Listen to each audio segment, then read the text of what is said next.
Selamat siang Bapak Ibu Dewan Guru SDN 14 Romo Pinang. Yang terhormat kepada Kepala Sekolah SDN 14 Romo Pinang, yang saya hormati Bapak-Bapak dan Ibu Dewan Guru SDN 14 Romo Pinang. Alhamdulillah pada hari ini bisa menghadiri kegiatan ini. Pertama-tama marilah kita mengucapkan puji syukur kehadiran Tuhan Yang Maha Esa, karena pada kesempatan siang hari ini kita dapat berkumpul bersama di ruangan ini berkat nikmatnya yang telah diberikan kepada kita semua. Adapun maksud dan tujuan berkumpulnya kita di sini adalah untuk melaksanakan kegiatan diseminasi atau pengibasan budaya positif tanpa ada halangan suatu apapun. Saya di sini sebagai moderator yang akan memandu kegiatan pada hari ini. Saya mohon izin untuk membacakan susunan acara yang akan berlangsung pada hari ini. Yang pertama yaitu pembukaan, kedua inti, yang ketiga penutup. Baiklah Bapak Ibu Dewan Guru, sebelum kita melanjutkan kegiatan kita pada hari ini, kita buka kegiatan kita yaitu dengan membaca Bismillah. Bismillahirrahmanirrahim. Untuk acara yang selanjutnya yaitu kegiatan masuk ke acara inti. Untuk acara yang selanjutnya masuk kegiatan inti adalah menyebarkan pemahaman dan pengalaman penerapan budaya positif yang akan disampaikan oleh Ibu Kepala Sekolah kita yaitu Bu Poni Satyawati. Saya persilahkan. Terima kasih kepada pembawa acara yang telah memberikan kesempatan kepada saya. Assalamualaikum warahmatullahi wabarakatuh. Waalaikumsalam. Selamat pagi dan salam sejahtera bagi kita semua. Adil kata Nino, bacuramin Kak Saruga, basengat Kak Dibata. Di sini saya ingin menyampaikan hasil belajar saya pada kegiatan calon guru penggerak yang telah kami pelajari pada modul 1. Di modul 1 ini ada 4 submodul, yaitu alhamdulillah kami sudah sampai ke modul 1.4, yaitu tentang budaya positif. Saya ucapkan terima kasih kepada teman-teman semua yang telah sudi hadir di sini dan atas waktunya yang telah menghadiri kegiatan saya ini untuk kegiatan aksi nyata saya, yaitu penyebaran budaya positif yang saya pelajari di modul ini dan akan menyampaikan teori konsep yang saya dapat pada modul ini. Dan bukan berarti saya ini lebih pintar dari Bapak Ibu semua, dan saya mohon maaf apabila nanti di dalam penyampaian saya ada yang tidak berkenan di hati Bapak Ibu semuanya.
Baiklah Bapak Ibu yang saya hormati, tadi sudah disampaikan oleh pembawa acara bahwa kegiatan saya ini yaitu saya memperkenalkan diri dulu, ya, sudah tahu semuanya, nama saya ya, Poni Setiawati. Terus aksi nyata tentang modul 1.4 diseminasi budaya positif di sekolah.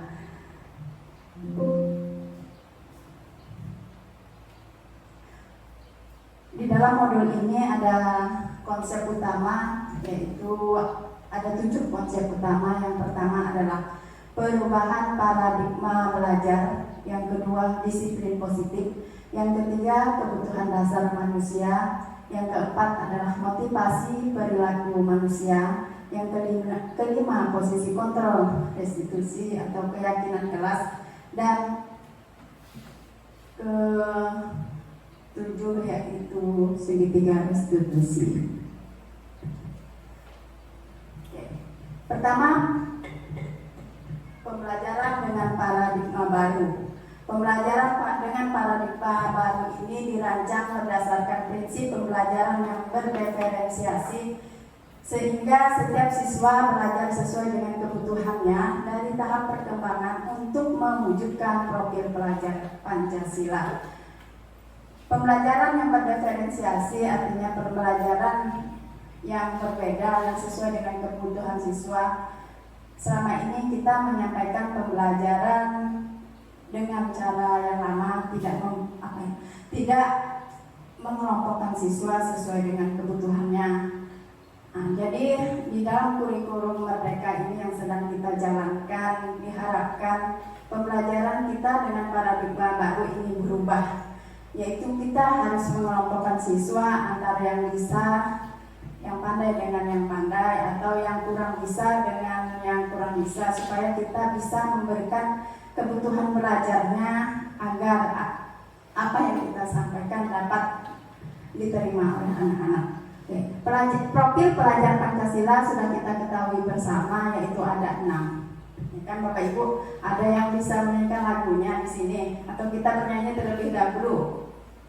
Ya Bu Dewi, tolong dipimpin ya Bu Dewi ya, supaya lebih kalau tidak apa ini ada profil pelajar Pancasila yang sedang digema-gemakan, yaitu kita nyanyi Bu Dewi ya. Ayo Bu Dewi ya.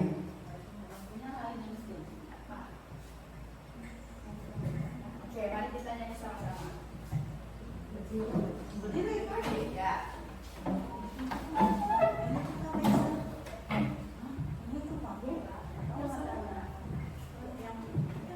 Yang lain. 1, 2, 3. Belajar Pancasila, beriman dan bertakwa pada Tuhan Yang Esa dan berakhlak mulia, berkebinekaan global, gotong royong mandiri, kreatif dan bernalar kritis. Ya, itu lagunya. Terima kasih Bu Dewi. Oke, inilah yang kita pelajari, yang akan kita terapkan kepada anak-anak tentang perubahan paradigma baru di dalam pembelajaran. Untuk menjadikan anak yang berprofil pelajar Pancasila, tentunya kita harus membudayakan disiplin positif. Disiplin. Kata-kata disiplin ini sudah tidak asing lagi bagi kita. Ya kan Bapak Ibu, apa menurut Bapak Ibu kata disiplin? Disiplin. Tepat waktu. Ada lagi? Apa lagi disiplin maksudnya? Mengikut aturan yang ada di sekolah. Mengikuti aturan. Apalagi Bu? Ya. Terus disiplin dalam budaya kita ya teratur, supaya dia teratur, supaya kita patuh pada aturan yang berlaku, kata Bu Guru Bu Sriati. Ya, terima kasih atas tanggapannya Bapak Ibu semuanya. Dalam budaya kita, makna kata disiplin dimaknai menjadi sesuatu yang dilakukan seseorang pada orang lain untuk mendapatkan kepatuhan. Jadi kita patuh itu kita cenderung menghubungkan dengan kata disiplin dengan ketidaknyamanan. Karena kita dituntut untuk disiplin, berarti kita tidak nyaman. Seperti kita ini diatur oleh harus patuh. Sebagai pendidik, tujuan kita tentu kita mempunyai tujuan untuk mendisiplinkan anak. Tidak lain adalah untuk menciptakan anak-anak yang memiliki disiplin diri sehingga mereka berperilaku sesuai dengan yang kita kehendaki, atau sesuai dengan mengacu pada nilai-nilai kebajikan universal dan memiliki motivasi intrinsik, bukan ekstrinsik. Motivasi intrinsik, apa sih motivasi intrinsik itu? Motivasi, apa Ibu itu motivasi artinya? Ya, semangat. Apa lagi Bu? Intrinsik, berarti intrinsik semangat yang berasal dari dari diri sendiri. Motivasi intrinsik, ya, itu disiplin positif ini merupakan salah satu cara penerapan disiplin yang bertujuan. Tadi kita punya tujuan untuk mendisiplinkan anak, yaitu untuk menumbuhkan kesadaran serta memberdayakan anak untuk melakukan sesuatu itu tanpa ancaman atau hukuman. Ya, kita mau menerapkan disiplin yang selama ini, tapi anak-anak itu harus mengikuti arahan kita. Tapi anak-anak patuh kepada kita karena dia takut, ya kan? Takut karena kita takut dia mendapatkan hukuman. Ya. Anak-anak patuh kepada kita, disiplin positif ini, anak menjadi disiplin positif disebabkan oleh kebutuhan dasar kita manusia. Kita mempunyai kebutuhan dasar Bapak Ibu semuanya. Ya. Apa kebutuhan dasar kita Bapak Ibu? Kita perlu apa?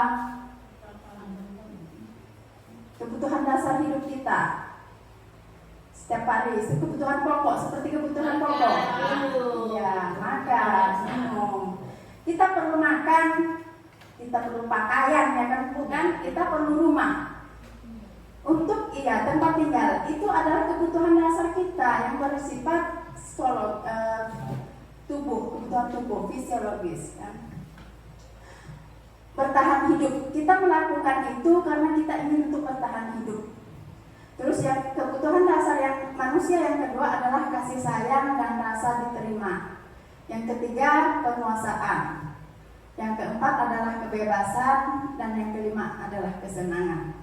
Tentunya anak-anak melakukan sesuatu atau melanggar sesuatu itu karena dia ada sesuatu hal atau kebutuhan dasarnya yang tidak terpenuhi.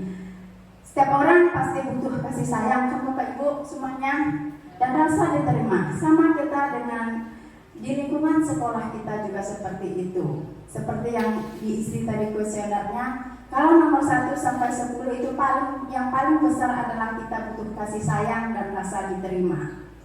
Kalau yang kedua adalah penguasaan. Ya. Terus motivasi tadi. Motivasi perilaku manusia itu merupakan dorongan. Motivasi adalah dorongan yang timbul pada diri seseorang secara sadar atau tidak untuk melakukan sesuatu tindakan dengan tujuan tertentu, Bapak Ibu. Kita melakukannya, kita disiplin, kita karena ada tujuan kita tertentu. Anak-anak juga begitu. Anak-anak itu disiplin atau melanggar kedisiplinan kita di sekolah karena dia melakukan tujuan tertentu, yaitu menghindari dari ketidaknyamanan dan hukuman. Jadi murid melakukan disiplin diri karena ia takut dihukum tadi itu. Seperti pada hari Senin mereka berpakaian lengkap kan Bapak Ibu semuanya. Jika dia tidak berpakaian lengkap, apa yang akan kita lakukan? Paling tidak ya teguran. Ya, kita berikan teguran. Ya. Atau kita langsung skat gitu kan, langsung memisahkan diri dari kelompoknya. Ya, itulah yang kita lakukan selama ini. Ya. Karena tadi anak-anak itu jadi dia akan merasa takut. Otomatis anak-anak yang tadi tidak berpakaian lengkap untuk Senin Berikutnya, dia akan menggunakan pakaian yang lengkap lagi. Ya. Itu adalah motivasi intrinsik yang berasal dari luar karena takut untuk dihukum. Yang selanjutnya adalah kita melakukan sesuatu karena ingin mendapatkan imbalan atau penghargaan dari orang lain. Ya, misalnya anak-anak yang mendapat juara 1 nanti diberi hadiah, itu suatu penghargaan. Ya, imbalan, dia ingin menjadi juara 1, dia ingin mengharapkan sesuatu yang diberikan kepada dia yang berupa penghargaan dari orang lain, mendapatkan pujian dari orang lain, hadiah, pengakuan atau imbalan. Ini juga merupakan motivasi intrinsik, motivasi yang berasal dari luar, karena tadi ingin mendapatkan hadiah. Ya. Terus yang selanjutnya adalah menghargai nilai-nilai kebajikan diri sendiri. Murid itu melakukan disiplin diri karena sadar akan nilai kebajikan dirinya. Kebajikan dirinya ini nilai yang kebaikan pada dirinya sendiri. Oh, saya melakukan sesuatu karena saya ingin disiplinkan diri saya. Saya ingin melakukan sesuatu, misalnya ingin karena saling menghargai antara satu dengan orang lain, saling menghormati antara satu dengan lain. Kan dari dalam diri kita sendiri tidak. Jadi yang bagus, motivasi itu berasal dari mana Bapak Ibu? Dalam diri sendiri. Ya, dari dalam diri kita sendiri. Selanjutnya, konsep disiplin ini dengan identitas gagal.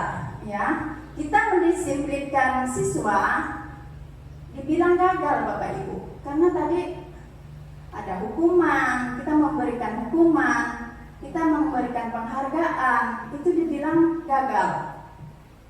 Murid menjadi tidak disiplin karena dia mengharapkan imbalan sesuatu dari kitanya, bukan datang dari diri kita sendiri, yaitu penguasaan dan kebebasan dan kesenangan. Ini konsep disiplin dengan identitas gagal. Oke. Dan selanjutnya, ternyata hukuman itu menyakitkan Bapak Ibu. Kita semua pernah dihukum kan waktu kita kelas masih SD, ya kan? Sampai sekarang, sampai kita tua pun kita masih ingat, ya, tidak bisa dipungkiri. Saya juga pernah dihukum. Kita masih ingat, dulu saya pernah ditampar oleh guru, kan? Zaman dulu, zamannya kita yang masih sekolah. Sekarang hukuman juga ternyata menyebabkan ketidaknyamanan Bapak Ibu. Terus murid akan merasa takut dan hukuman itu memaksa seseorang untuk melakukan sesuatu tadi itu. Dia patuh, takut dihukum. Terus murid terpaksa dia akan menyembunyikan kesalahannya dan mengakibatkan murid itu tidak jujur.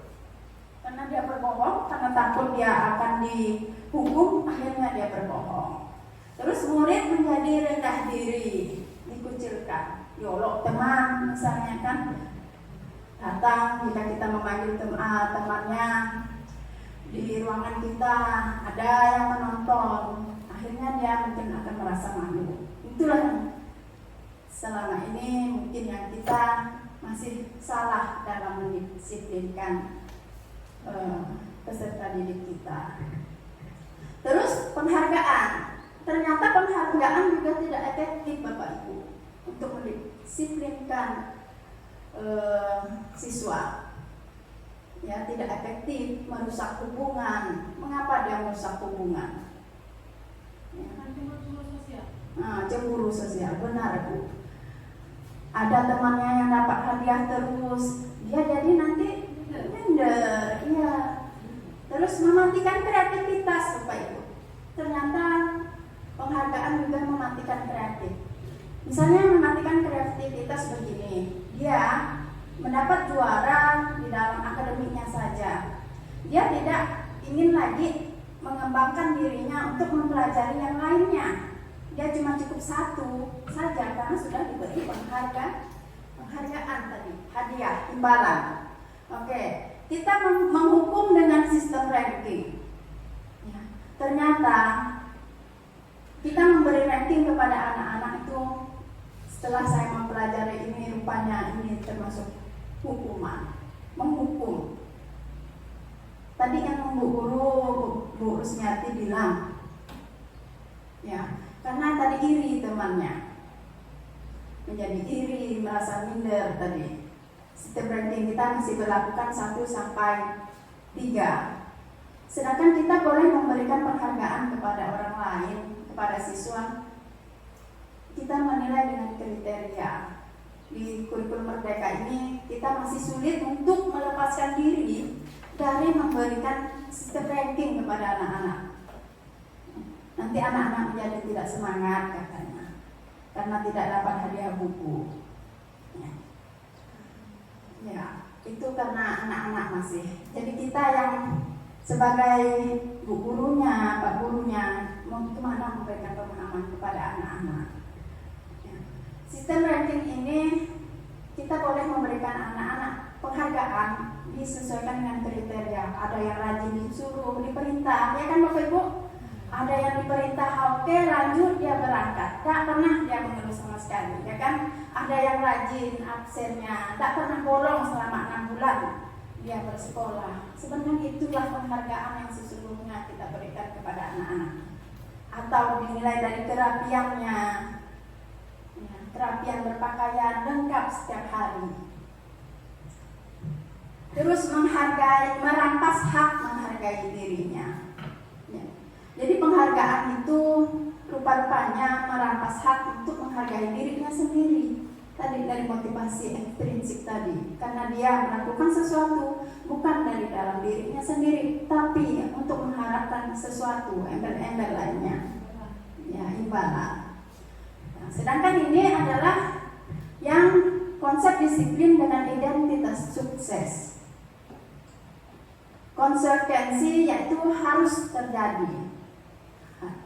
Penguatan hanya bertahan dalam jangka waktu pendek. Ya. Misalnya anak-anak nanti kalau tidak ikut kelas, apa konsekuensinya? Misalnya kita apakan?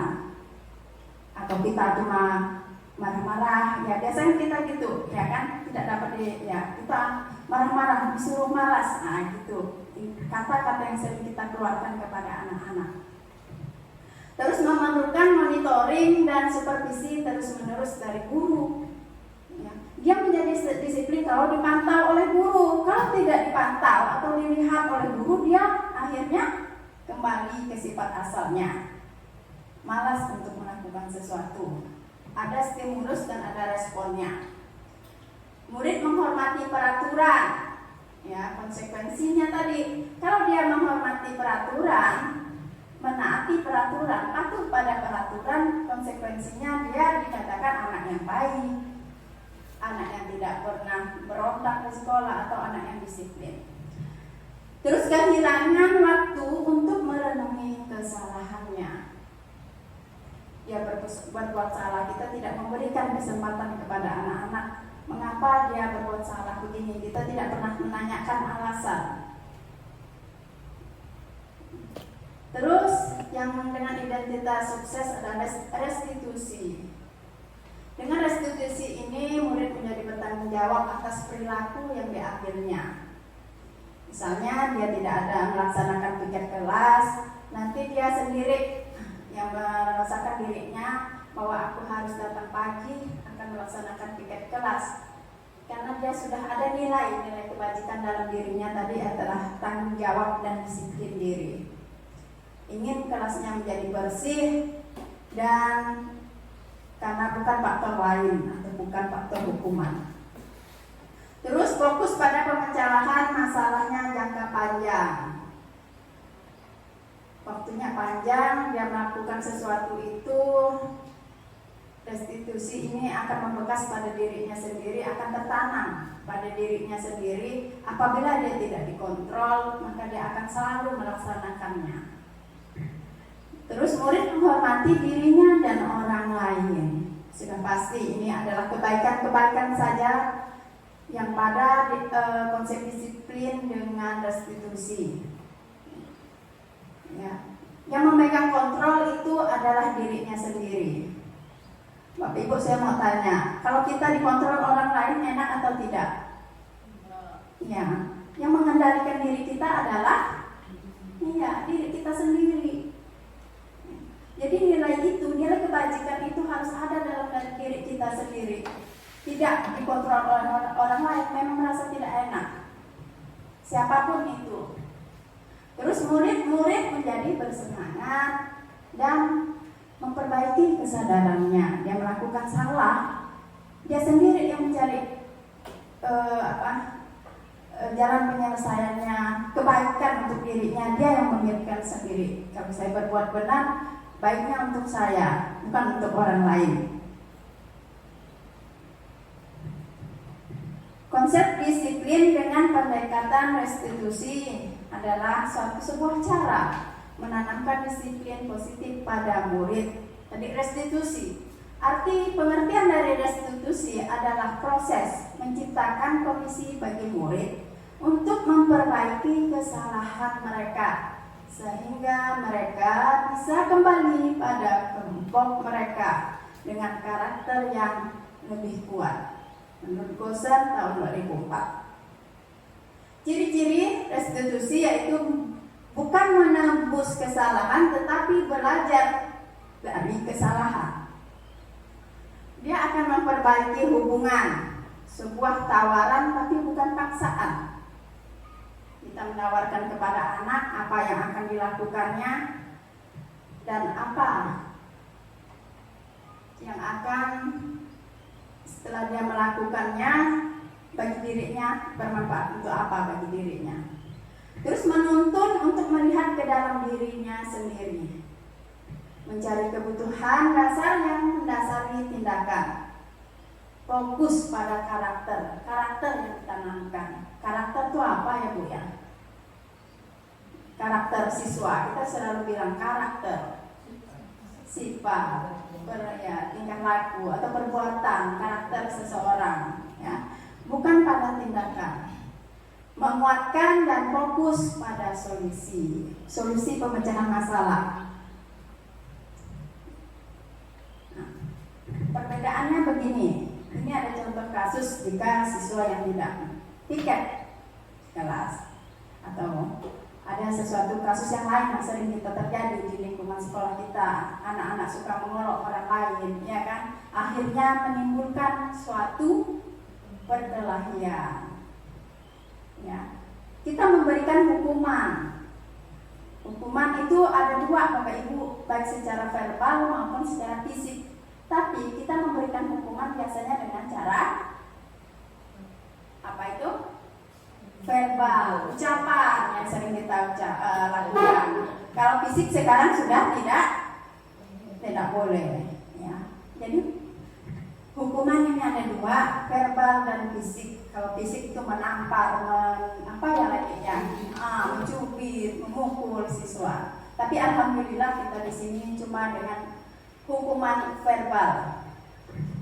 Jadi anak-anak ini sering jika dia melanggar sesuatu, kita meminta mereka mencatat satu halaman di dalam bukunya dengan kalimat saya berjanji, misalnya kan, tidak berkelahi lagi. Kalau dia berkelahi, kalau dia tidak mengerjakan PR, saya berjanji tidak akan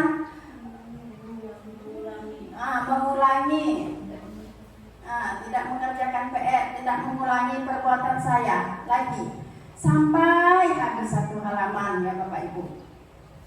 Terus guru juga menghukum siswa dengan biasa dulu kita hukum dia berdiri di depan atau push up. Nah, itu yang sering kita lakukan sebelum kurikulum merdeka.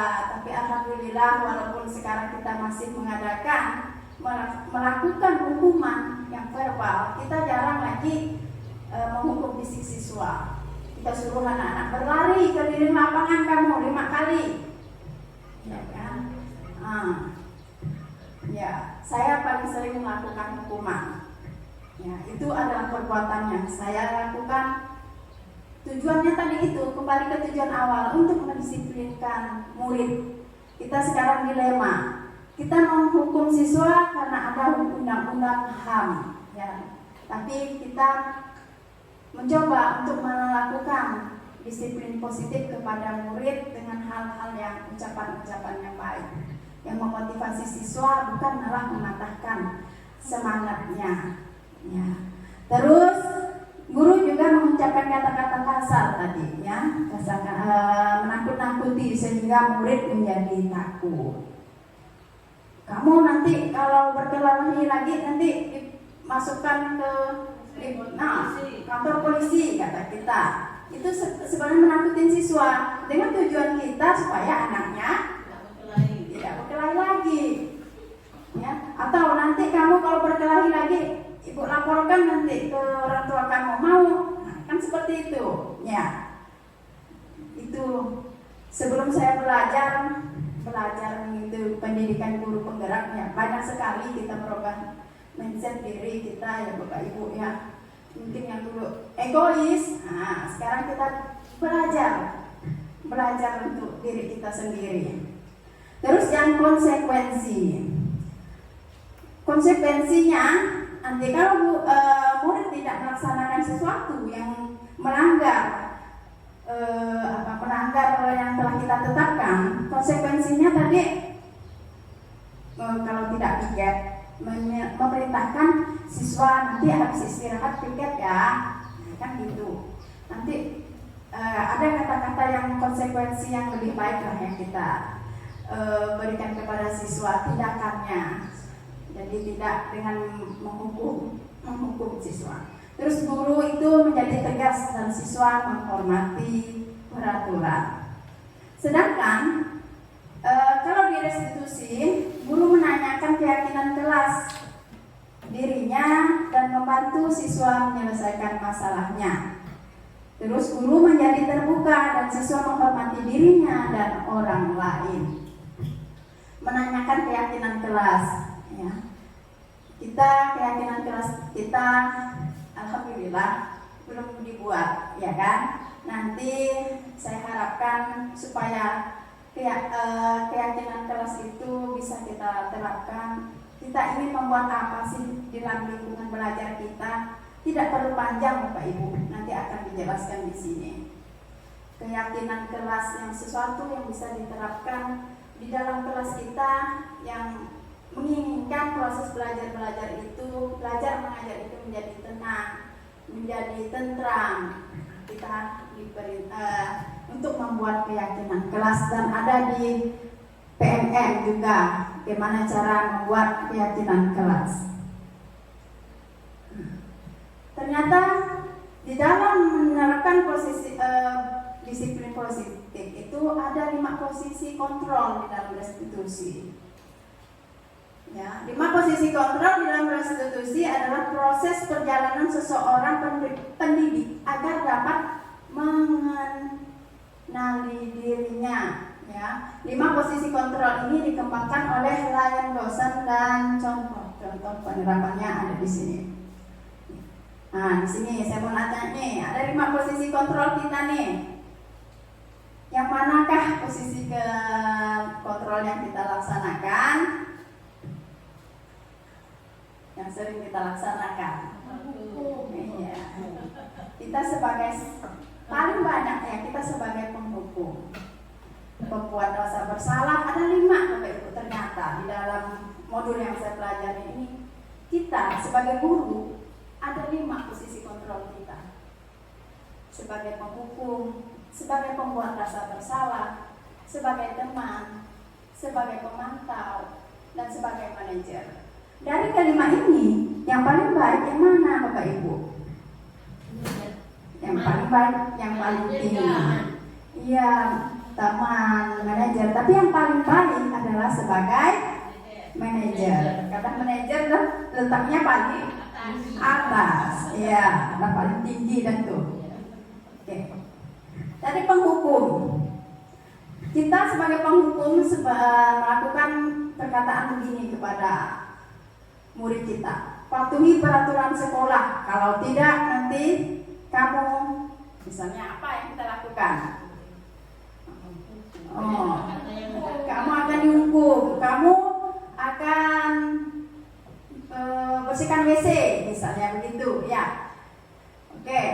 siswa guru memanggil siswa untuk maju ke depan. Masa kita dulu yang dulu, ya kan? Kita suruh murid kita maju ke depan dengan kaki ke angkat satu, terus tangan pegang telinga.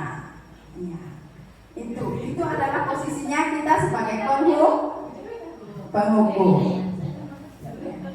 Pokok rasa bersalah ini seperti ini, nadanya memelas, halus, sedih kalau kita marah kepada siswa. Ya, misalnya kita bilang, sudah berapa kali ibu bilang jangan seperti itu. Kenapa sih kamu kok masih juga bandel? Gitu kan? Itu adalah pokok rasa bersalah. Terus kata-kata yang kita keluarkan, ibu kecewa dengan kamu karena kamu rupa-rupanya bukan menjadi anak yang pendiam, rupa-rupanya kamu sekarang menjadi anak yang lebih nakal. Nah, itu pokok rasa bersalah bahasanya. Terus yang ketiga adalah sebagai teman. Teman, nada suaranya itu ramah, akrab dan bercanda. Misalnya contohnya nih, ayolah, bagaimana sih kamu kemarin sudah janji dengan saya atau dengan bapak misalnya, kenapa kamu terlambat misalnya. Ayolah, kemarin sudah berjanji tidak akan nakal lagi, tidak lagi ngolok-ngolok nama orang tua. Kenapa? Ya, masih melakukan. Ini sebagai teman. Sedangkan sebagai pemantau adalah nada suaranya datar, rasa tubuh juga formal. Ya. Murid jadi memahami konsekuensi yang harus dijalankan karena telah melanggar salah satu peraturan sekolah. Guru tidak menunjukkan suatu emosi yang berlebihan atau menjadi marah atau membuat merasa berbuat salah. Jadi murid tetap tidak dibuat tidak nyaman, yaitu dengan harus tinggal kelas pada waktu jam istirahat dan mengerjakan. Misalnya begini, murid ada yang tidak mengumpulkan mengumpulkan tugas, kita tidak menghukum dia, tetapi kita nanti habis kalau temannya istirahat, kamu tinggal dalam kelas ya, kan begitu kan? Nanti kerjakan dulu tugasnya. Nah, setelah itu nanti kamu bisa istirahat. Tapi itu juga membuat anak tidak nyaman, ya, Bapak Ibu ya. Pasti dia iri kan dengan temannya. Mau lapar lah, perutnya lapar atau mau istirahat lah, pasti itu juga tidak nyaman. Terus yang kelima adalah sebagai manajer. Ya. Di posisi manajer ada posisi yang paling baik. Ya.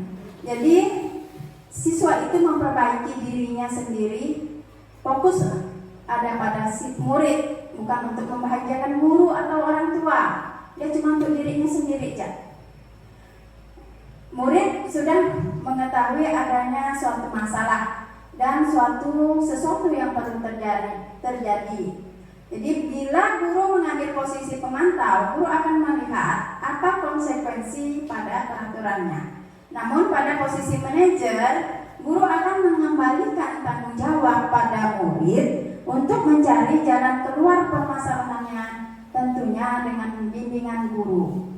Itu. Nanti kamu tidak mengerjakan PR. Apa yang kamu lakukan? Saya akan, misalnya begini, siswa itu ya saya akan mengerjakan PR. Pada pagi hari dia buru-buru bangun tidur. Mengapa kamu tidak mengerjakan PR? Saya lupa Bu, tadi malam sudah ketiduran, misalnya begitu.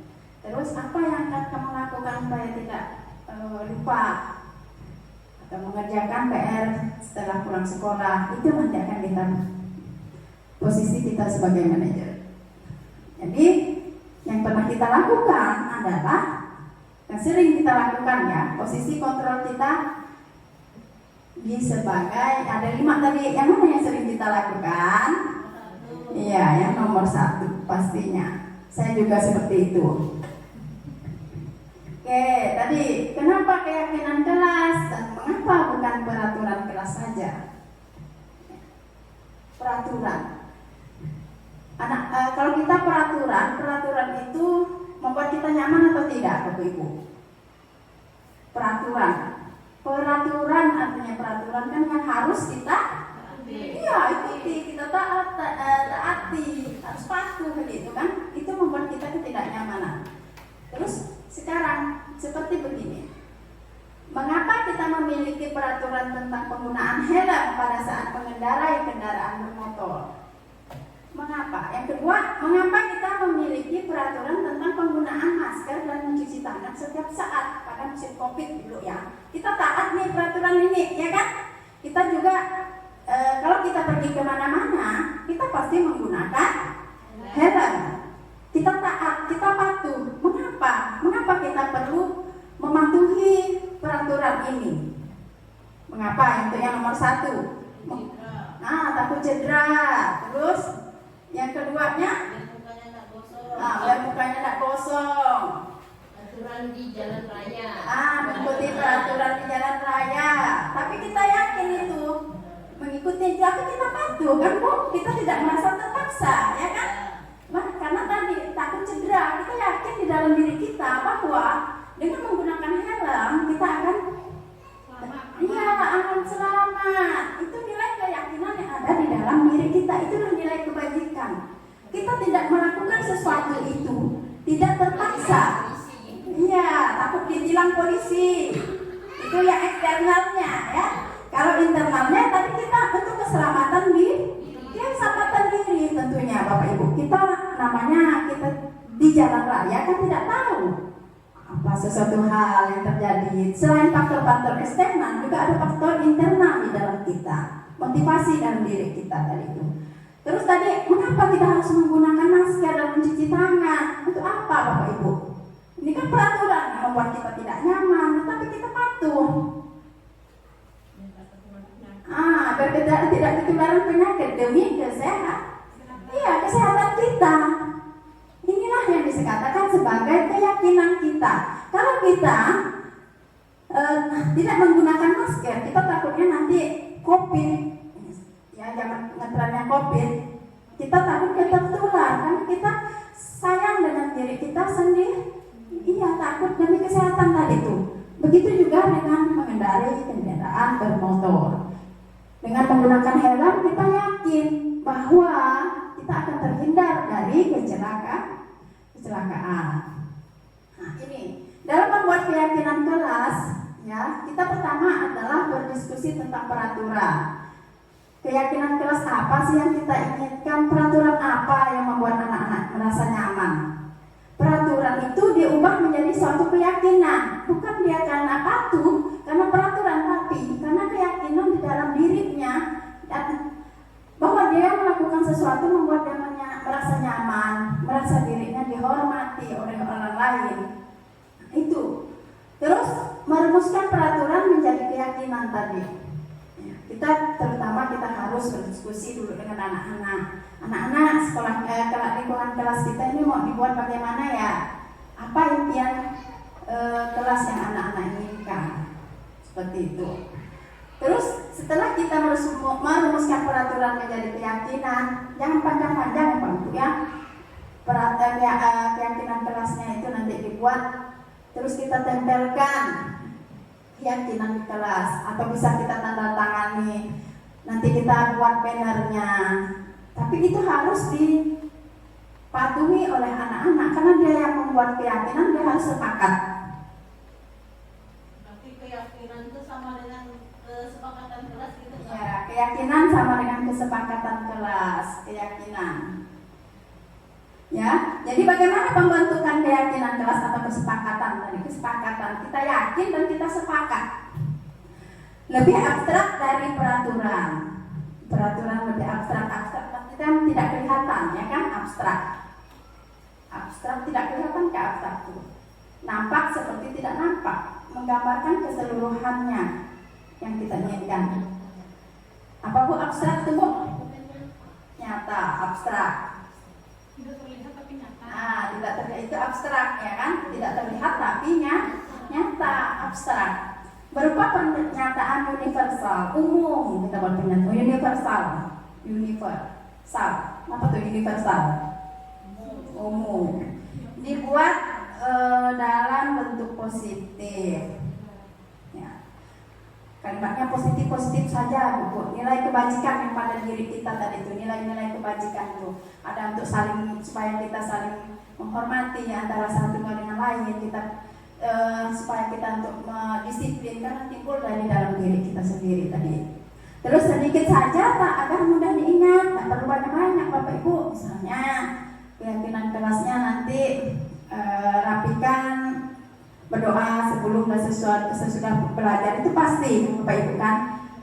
Angkat tangan sebelum bertanya atau menjawab pertanyaan dari Bu Guru.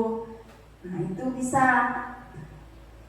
Apakah keyakinan kelas ini dibuat oleh guru kelas saja?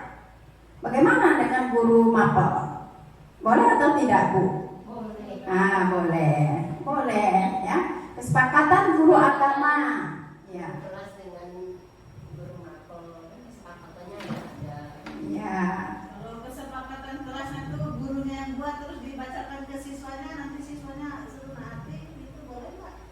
Nah, tadi dibuat berdiskusi terlebih dahulu. Ya, diskusi terlebih dahulu, nanti anak-anak tulis di kertas maunya anak-anak ingin kelasnya menjadi apa saat belajar mengajar, gitu kan. Saya ingin suasana yang tenang, Bu. Misalnya suasana tenang. Nanti ambil lagi sakunya, ada 12 orang ini kan macam-macam. Kita nanti baru kita tuntun anak-anaknya. Kita sepakati, kita ambil, kita yang merangkum. Namanya anak-anak kan tidak bisa membuat kata-kata yang lebih gimana ya, lebih banyak gitu kan. Dia cuma singkat, padat dan jelas. Anak-anak kita yang boleh menambah. Tapi dari hasil dari yang mereka tulis, kan tadi berdiskusi terlebih dahulu. Kelas 1, ya boleh secara ucapan. Maunya Masalahnya kelas 1 tuh seperti ini. Kadang-kadang gurunya nanya. Dia bilang kalau misalnya duduk nanti kalau udah mau duduk kalian mau diapain misalnya, kadang-kadang gitu kan. Dia bilang dihukum sama guru. Dia sendiri yang bilang dihukum. Tapi dalam kenyataannya dia gurunya ngomong, dia udah kelihatan lagi itu. Dia lupa dengan ucapannya tadi gitu loh. Jadi susahnya tuh di situ kalau untuk kelas 1 kalau saya. ya. Susah untuk menerapkan anak disiplin di kelas 1 tuh memang paling susah. Karena memang sebelumnya saya juga tidak pernah mengajar di kelas rendah. Saya mengajar di kelas rendah di kelas 3, tapi kan dia sudah bernalar, maksudnya udah mengerti gitu kan. Kalau kelas 1 ini kan memang tadi itulah kayak masa transisi, ya masa transisi dari PAUD ke SD itu memang luar biasa. Iya. Luar biasa gimana ya? Susah menerapkannya itu memang susah, menerapkan disiplinnya tadi itu susah. Menuntunnya, Iya. ya. Susah untuk menuntunnya. Itulah yang sekarang kita godok diri kita ini. Seperti kita ini harus belajar sabar dari anak-anak. Jelas kalau dari guru kelas 1 kalau saya, jadi kita yang harus masuk ke dunia dia. Kalau saya tapi jadi kita masuk ke dunia anak-anak tuh.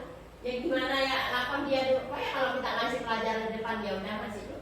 Kalau udah disuruh nulis dia diam ya diam gitu aja. Dia main. Yang penting selesai kerjaan itu kalau saya sih. Ya, sesuaikan keadaan ya. Ya, nanti awal-awal nanti dulu. Siapa tahu ini kan ada pertengahan, ya kan? Nanti. Banyak makin banyak kan. Dari kelas 1 makin banyak.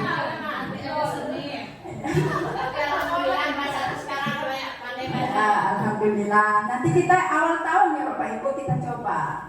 Mudah-mudahan pengimbasan saya yang belajar ini kita coba kita praktekkan demi kita juga, demi anak murid kita juga. Kesepakatan yang terutama kelas 1 itulah yang ributnya ya Bapak Ibu ya. Tapi nanti kita sepakati anak-anak pada saat pelajaran kita langsung, apakah anak-anak ya kita sepakat harus diam dulu ya. Tanya dulu dia mau kemana, mau dia tanya anak-anaknya lah, mau dihukum katanya apa benar mau dihukum gitu.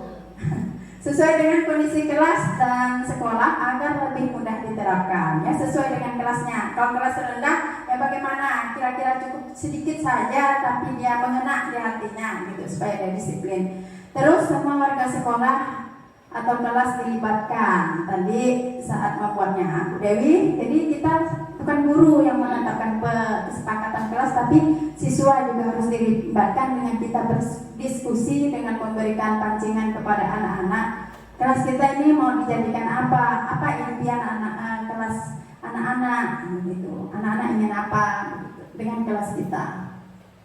Nah, di sini ada peraturan dan ada nilai kebajikan yang kita tuju.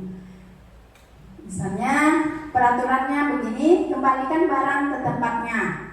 Itu biasa anak-anak kan kita kalau sudah ngambil barang tuh kembalikan ke tempatnya ya kan seperti itu. Anak-anak nilai kebajikannya supaya dia menjadi tanggung jawab. Ya. Seperti juga begitu, dilarang mengganggu orang lain, dilarang mengejek orang lain. Itu nilai kebajikannya yaitu untuk apa? Ya, supaya kita saling menghormati satu sama lain. Terus hadir di sekolah 15 menit sebelum pembelajaran dimulai.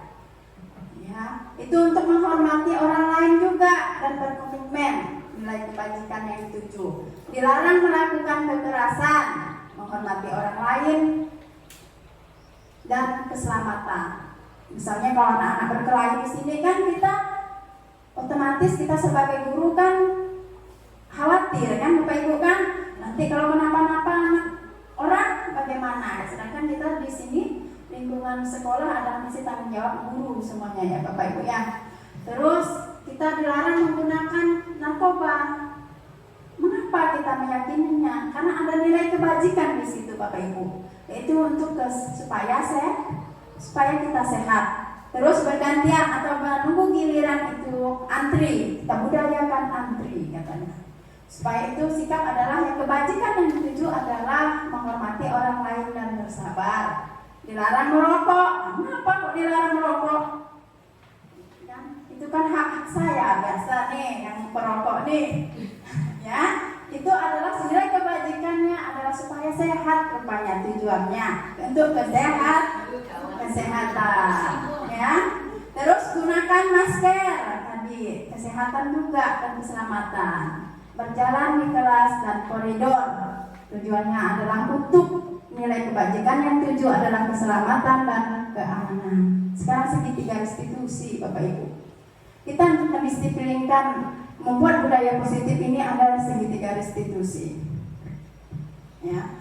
Segitiga restitusi adalah sebuah proses dialog yang dijalankan oleh guru atau orang tua agar dapat menghasilkan murid yang mandiri dan bertanggung jawab. Segitiga restitusi ini bukan hanya diterapkan di lingkungan sekolah Bapak Ibu ya, di rumah juga kita bisa sebagai orang tua.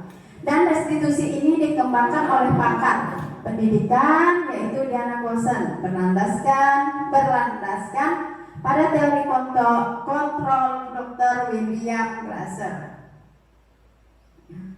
Tadi segitiga restitusi ini dipraktekkan 5 posisi kontrol kita yaitu sebagai manajer. Di dalam segitiga restitusi ini posisi manajer lah yang harus dikembangkan.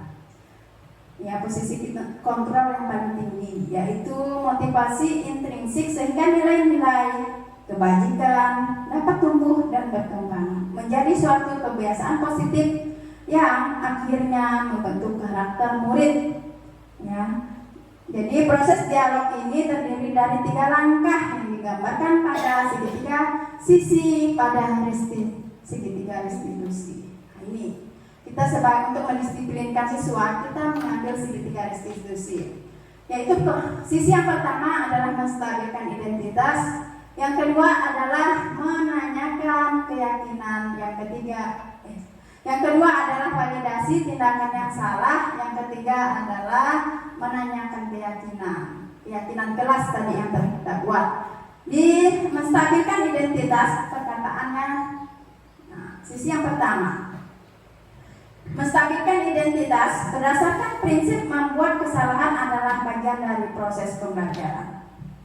Kita prinsipnya tadi dia tidak pikir seperti itu hal yang biasa. Misalnya setiap orang pasti melakukan kesalahan. Itu adalah untuk menstabilkan identitasnya dulu nih kepada siswa. Berperan menggeser identitas murid dari identitas gagal menjadi identitas sukses.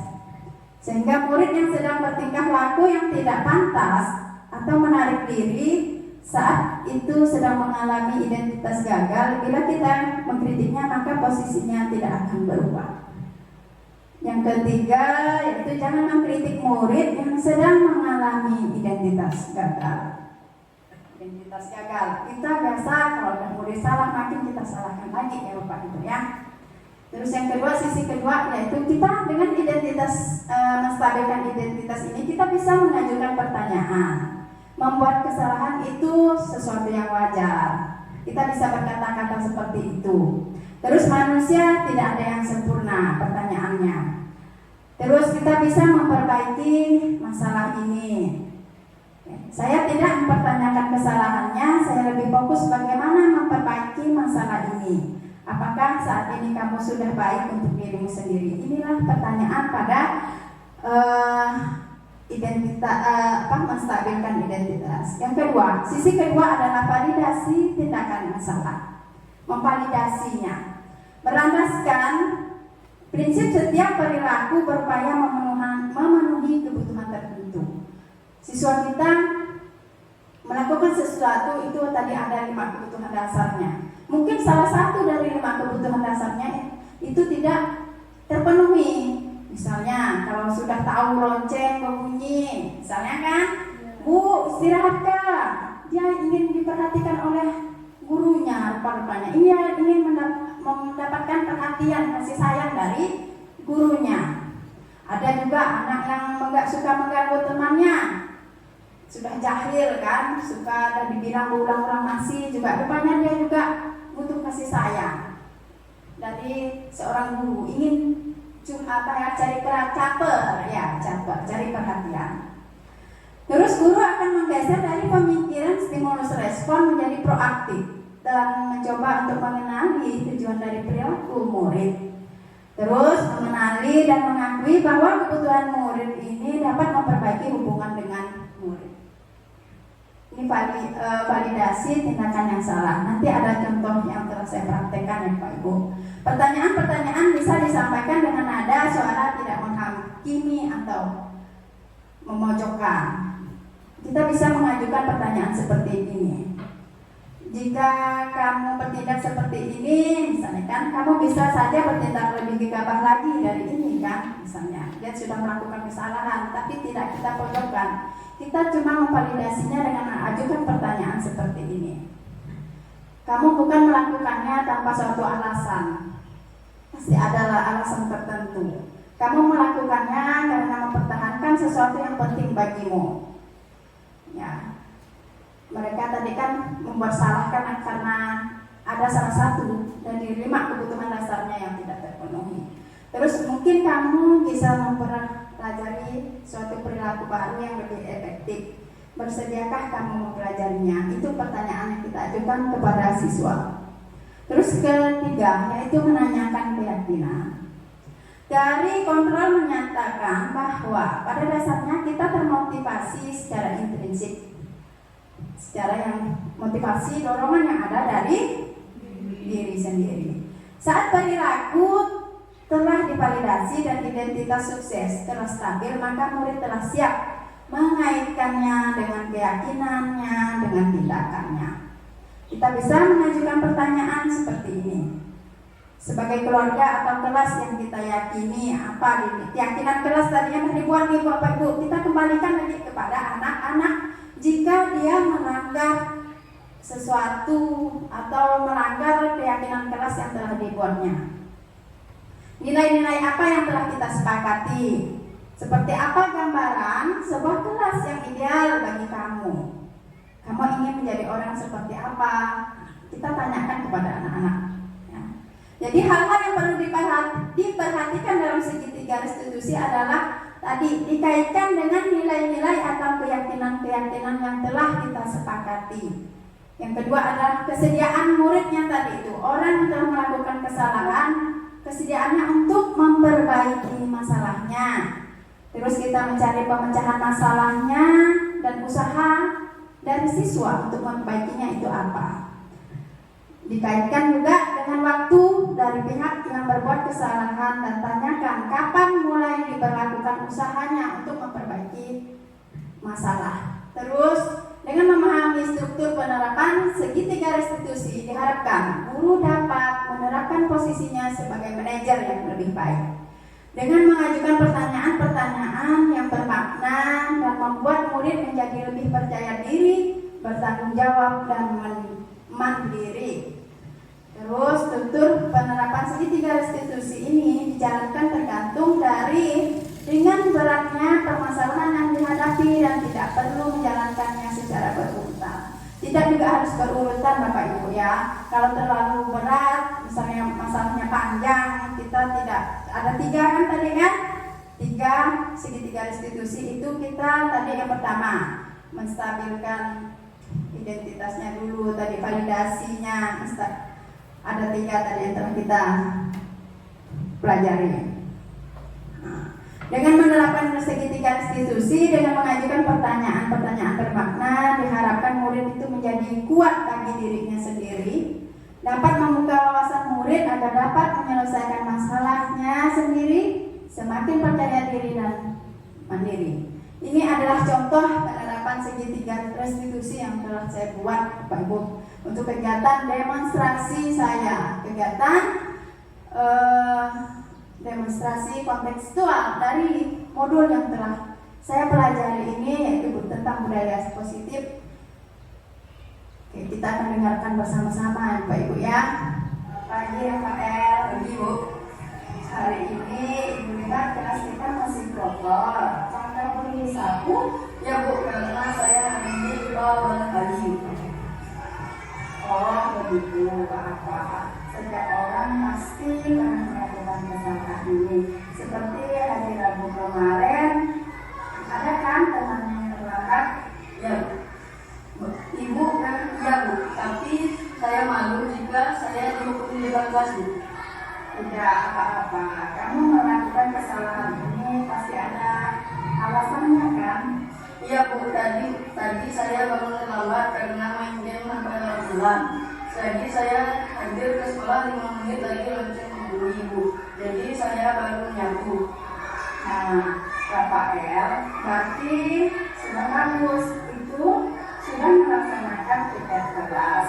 Artinya sudah melaksanakan tiket kelas, tapi belum selesai saja nyapunya kan? Iya Bu.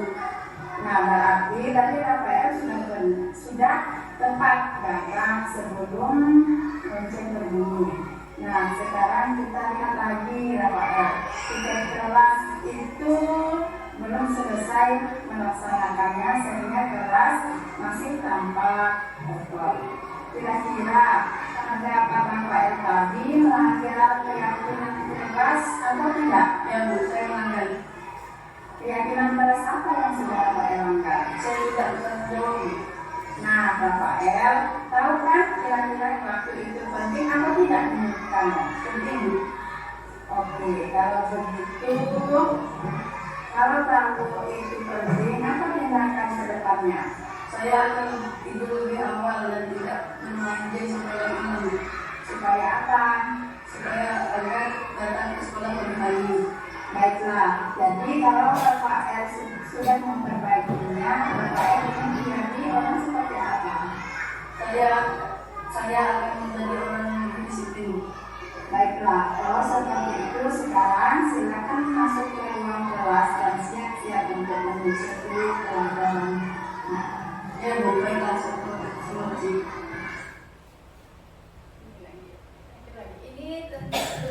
ini penerapan yang kedua. Contoh video yang saya buat dalam menerapkan segitiga restitusi di lingkungan sekolah kita. Selamat siang Nadia. Siang Bu. Ibu perhatikan saat pembelajaran berlangsung tadi Nadia asik menulis. Apakah ada sesuatu yang terjadi? Ya Bu, hari ini saya lupa menyelesaikan PR. Oh seperti itu, tidak apa-apa Nadia. Setiap orang pasti melakukan kesalahan kan?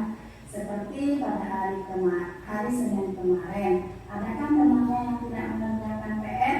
Ya Bu, tapi saya malu Bu jika saya dihubungi di kelas. Oh seperti itu, tidak apa-apa Nadia. Setiap orang pasti merasakan malu dan melakukan kesalahan. Nah, dia melakukan kesalahan ini pasti ada alasannya kan? Iya Bu, tadi malam saya juga mengerjakan PR saya karena terlalu asik bermain HP sehingga ketiduran. Saya sudah mengerjakannya, tetapi belum selesai Bu. Nah, Nadia itu sudah bagus. Nadia sudah berusaha untuk mengerjakan PR. Artinya sudah berusaha mengerjakan PR tapi belum selesai kan? Iya Bu. Nah, berarti tadi Nadia sudah tepat. Nadia sudah berusaha untuk mengerjakan PR. Jadi kira-kira dari tanggapan Nadia tadi, apakah melanggar keyakinan kelas kita atau tidak? Iya Bu, saya melanggar. Keyakinan kelas apa yang sudah dilanggar? Saya tidak bertanggung jawab dan disiplin Bu. Nah, Nadia sudah tahu kan kira-kira disiplin waktu itu penting atau tidak menurut Nadia? Penting Bu. Oke, kalau itu penting, apa tindakan Nadia selanjutnya? Saya akan membuat jadwal belajar di rumah Bu, Supaya apa? agar tidak lupa mengerjakan PR. Baiklah, jadi kalau Nadia sudah memperbaikinya, Nadia ingin menjadi orang seperti apa? Saya akan menjadi orang yang lebih disiplin dan bertanggung jawab Bu. Baiklah Nadia, kalau seperti itu sekarang silakan Nadia kembali ke kelas untuk melanjutkan pelajaran berikutnya. Baiklah Bu, terima kasih. Itulah Bapak Ibu contoh penerapan segitiga restitusi yang telah saya jalankan dengan praktikkan dengan murid kelas 6. Jadi ada 3 dari Bapak Ibu yang menanyakan dulu. Kita tanya dulu siswanya, terus kita bagi apa alasannya, terus dan terakhir kita tanyakan keyakinan kelasnya. Dia yang sendiri yang menentukannya, bukan dia berubah bukan karena kita, tapi dari dirinya sendiri. Oke Bapak Ibu, mungkin itu saja yang dapat saya sampaikan Bapak Ibu. Sekali lagi, bukan maksud untuk saya mengajari Bapak Ibu semuanya. Dari kegiatan diseminasi pengibasan budaya positif, harapan saya ini bisa kita laksanakan di lingkungan sekolah kita. Dan kita mulai buat lagi Bapak Ibu ya, untuk keyakinan kelas kita masing-masing kita buat Bapak Ibu. Idam-idamkan, kita inginkan apa kelas kita. Tidak perlu panjang, kita buat sedikit saja Bapak Ibu. Sedikit, mudah diingat dan libatkan siswa. Itu saja pesan saya. Semoga sedikit ini bermanfaat bagi kita semua. Dan saya ucapkan terima kasih atas perhatiannya dan mohon maaf sekali lagi Bapak Ibu, bukan maksud untuk saya menggurui Bapak Ibu sendiri. Semua yang sudah senior di sini saya minta maaf yang sebesar-besarnya. Saya ucapkan terima kasih dan saya akhiri. Wabillahi taufiq wal hidayah. Wassalamualaikum warahmatullahi wabarakatuh. Saya kembalikan kepada moderator.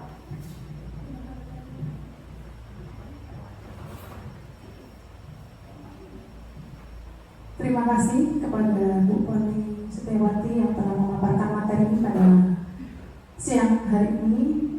Baiklah Bapak Ibu, mungkin ada pertanyaan dari Bapak Ibu semuanya yang di sini atas materi yang sudah disampaikan oleh Ibu Poni Setiawati. Saya persilakan. Bu Dewi, mungkin ada yang mau ditanyakan? Udah, Bu Binti mungkin atau dari yang lain? Sudah semuanya? Tidak ada lagi yang mau ditanyakan ke Bapak Ibu? Baik, kalau tidak ada yang ditanyakan, terima kasih sekali lagi kepada Ibu Poni Setiawati atas ilmu yang telah disampaikan pada siang hari ini. Mudah-mudahan ilmu yang sudah disampaikan pada pagi hari, pada siang hari ini bermanfaat bagi kita semua, Bapak Ibu guru untuk SD 14 Rabu Bikinan. Mudah-mudahan kedepannya untuk SD kita bisa lebih baik lagi. Kemudian mungkin ada Bapak Ibu guru yang lain yang ingin mengikuti CPG kedepannya ya, terinspirasi. Oh CGP, maaf Bu ya, CGP. Iya, pendidikan guru penggerak. mungkin terinspirasi dari Bu Poni ya. Kalau saya lihat sih memang bagus, cuma kalau saya pribadi masih belum tergerak gitu. Mungkin dari Bapak Ibu guru yang lain mudah-mudahan kedepannya nanti ada yang menyusul untuk mengikuti CGP. bergerak menggerakkan. Baiklah Bapak Ibu semuanya, sebelum kegiatan kita tutup untuk siang hari ini, marilah kita berdoa menurut keyakinan kita masing-masing. Berdoa dimulai.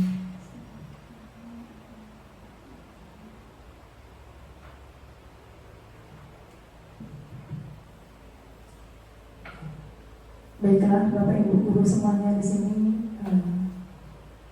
sebelum kegiatan kita akhiri, saya pribadi mohon maaf apabila saya dalam menyampaikan acara ada kekeliruan, saya mohon maaf. Saya akhiri, wabillahi taufiq wal hidayah. Assalamualaikum warahmatullahi wabarakatuh. Waalaikumsalam warahmatullahi wabarakatuh.